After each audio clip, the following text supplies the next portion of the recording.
Most people talk about the people around them as if it's their strength. Oh, this person, when I feel down, I go to this person, I go to that person, this person makes me feel better, blah, blah. The reality is, the people you hold close to you are your biggest weakness, because they're the only ones who have the ability to betray you. The reality is, if you want to become a somebody on this planet, sooner or later you're going to make enemies. But enemies are not actually too big a problem, because you can deal with that very easily by basically ignoring them. And you also know exactly what to expect from an enemy. A friend, on the other hand, can betray you. Betrayal is much worse than an attack from an enemy for two reasons. One, it catches you by surprise. And the second thing is your friend knows you well enough to know your weaknesses and knows exactly how to strike. If you ever watch two girls fall out, the pretty one will start telling the ugly one she's ugly. Up until that argument, the pretty one's like, no, you're beautiful too, babe. We'll go out together. You're gorgeous. You're gorgeous. The second they start having an argument, she's like, yeah, well, you're ugly anyway. And the hot one knows that's going to cut deep.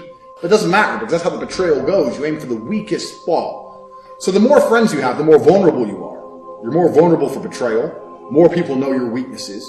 I'm not saying go through life and don't have friends. I'm saying if you're going to go through life and pretend everyone's your friend and throw your emotion and your loyalty out there to basically anyone you meet, eventually you'll be betrayed, and you will find that betrayal is far worse than having an enemy. I would much rather have 10 guaranteed enemies than one friend I'm not sure of. And I live by this code so strictly.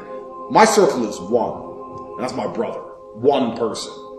So that's how small a circle can be and should be if you want to be completely the guy who will actually die beside you, won't abandon you at the last minute. You're going to have one, maybe two people on this planet to pull it off. Perhaps you don't believe this. You can log off. You can go. But for the 10% of you who believe, who understand how it feels to have other men jealous of you, who knows how it feels to drive past in a Lambo, to drive past the bus stop in a Lamborghini and watch everybody stare, wishing their lives were different, to get the promotion when everyone else in the company didn't get a promotion, and they're furious, and they're faking that they're happy for you. Well done, you deserve it. You remember, it is very easy for me to make people envious of me. And when men are envious, they disguise it as hate. This is why men pretend to not like me. And it is so obvious. Let me give you an example. You get rich, you buy a Lambo. And a guy says to you, one of them stupid cars. I wouldn't buy one of them. They're impractical. I prefer just a normal car. You know he's lying. He can't afford one. He is jealous, and he's pretending a Toyota is better than a Lambo. Jealousy. And he's pretending he's a moral person who doesn't want to show off, which again is a lie. False virtue hidden behind seething jealousy. Envy is the most powerful vibration. You are winning and you focus on winning. Losers focus on you to help you win. I wake up each day more powerful than the day before. This is why I seem so lucky. I am a storm far in the distance, fed by the evaporating dreams of jealous men. Men who are imagining an alternate universe in which they could match me in any realm, but they cannot, and it angers them to their core. And the heat from their anger forces their souls to evaporate faster, and I absorb all of it. All of this false virtue hate is obviously seething jealousy. Haters feed. People stare at me and see what they could have been if only they were a little braver. My life highlights their brutal failures and they get furious. They feed me with energy, solicit envy, and steal the souls of others. Jealousy from other men makes you powerful. My haters can't stand how popular I am, not understanding they are why I am popular. It doesn't matter if they say bad things about me. It matters that they talk about me. There are thousands of people right now on Twitter who are going through my entire life trying to slander me and keep typing my name out into the universe. And I don't give a and I don't know who they are. And I never will. I will let them post endlessly the name Tate so I can grow powerful while I ignore them and do emergency meetings. Tate is so famous. Why? Everyone knows Tate and all these kids listen to him and he's bad. Why am I so famous? Is it because you're posting about me?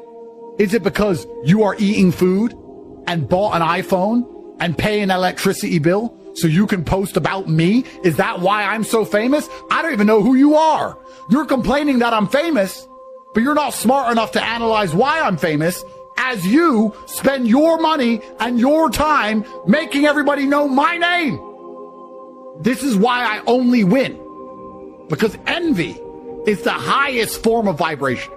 People look at my life and they see, and they sit angry, bitter, and I win. How much energy are you giving away each day? Think of all the scrolling you do, all of that energy you give away. Are the people you are watching thinking of you? You are failing yourself. You are scrolling X. You're looking at girls on Instagram who wouldn't give a shit if you died. They don't care about you, and you are staring at their pictures, giving them energy. You are making them more beautiful so they can end up with a man like me. You shouldn't be interested in women who are not interested in you. And you are failing yourself because you're giving your soul away when you need to be taking the souls of others. All of the angry little peasants and their envious, jealous snides hidden behind a curtain of false virtue makes me more powerful than ever. You want to be a king, then you need to rule over peasants. You need to have 100 people obsessed with you while you do not obsess with them for you to be a king. You're a king if a lot more people care about you than you care about. I am full to the brim with life force that I have stolen from these people. Because they watch me and they get bitter and they get sad and then they scroll off of me and they sit there semi-depressed watching TV. They don't watch me and go to the gym. They don't see me do fantastic and then go train. They see me do fantastic and go, I hate this guy. But I can only teach you if you understand me. I can only teach you if you are prepared to do the difficult things which must be done for you to win. You have a limit. We will find it and we will push you beyond it until you learn to do the difficult things and get envious peasants to feed your soul. Anything less is failure. I couldn't possibly stand living as a man as anything less than that. I am a winner and I want to win. And I am prepared to suffer for it because I understand there's no light without dark. This is the only life worth living, gentlemen. Anything less than this is failure. Jealousy. Jealousy is a dangerous thing. It's a scary thing what people will do when you didn't do nothing to him. Abel hadn't done nothing to Cain. Cain just killed him because God blessed him. Some people just hate you because you blessed. I'm not going to stop walking in my blessings so you like me. I'm not going to give up my blessings so I can fit in with you. If you can't handle it, take your best shot, because I'm blessed. Shout it out, I'm blessed! Not everyone who smiles at you wants to see you win. Not everyone who claps for you is truly happy for your success. Some people are only around because they see value in what you can do for them. The moment you stop benefiting them, they disappear. Others stay close, not to support you, but to study you, to find your weaknesses, to wait for your failures, to use your trust against you. This is the reality of life. People will act like they care, but behind closed doors, they envy you. They secretly hope you stumble because your success reminds them of their own shortcomings.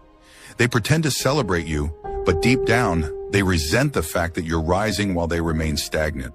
Some will even try to pull you down, not because they need to, but because they can't stand to see you above them. That's why you must be selective with the people you allow in your circle. Stop calling everyone bro or friend. Test their loyalty, watch their actions, and pay attention to how they treat you when you're struggling. Real friends support you whether you're winning or losing. Fake ones only stick around when they can benefit from your success. Success exposes who is real and who is fake. The higher you climb, the more you'll see people change. Some will switch up on you out of jealousy, others because they can no longer manipulate you. And that's fine. Let them go. You don't need to beg anyone to stay in your life. You don't need validation from those who don't genuinely support you. The strongest people in this world walk alone at times. They understand that not everyone deserves access to their energy. They move in silence, They choose their friends carefully, and they protect their vision at all costs. If someone is bringing negativity, doubt, or drama into your life, cut them off. You don't owe anyone an explanation for putting yourself first. Keep your goals private, your plans quiet, and your circle small.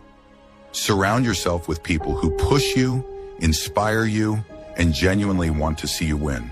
Because in the end, it's not about having a lot of people around, it's about having the right ones.